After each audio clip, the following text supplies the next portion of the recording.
dhalinyarada ka qalin jabisay jaamacadda Guulis ee gobolka Saaxil farciga Berbera waxaan ugu hambalyeeynaa aqoontay kasbadeen ay muddada soo wadeen oo dhalinyarahana damaqday oo aan laga leedi karin warkii dhiilada lahaa ee gudoomiyaha xisbiga kulmiye musharaxa ka soo baxay afkiisa ee dhalinyaradii madasha aqooneed fadhiday ee qalin jabinaysay ee ahayd inuu la wadaago dareenkooda qalin jabineed ee ahayd inuu la wadaago mustaqbalka dhalinyarada xaska ku xeeran ee Soomaaliland sidii loogu sameyn lahaa mustaqbal kamaanta ka duwan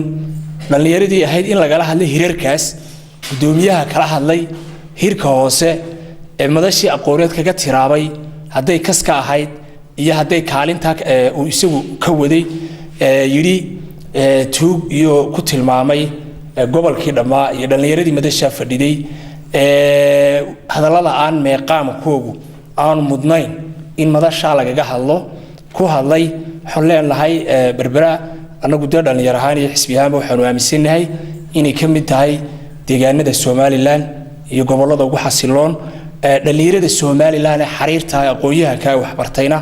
gobol wali joogaanba aanay geeyin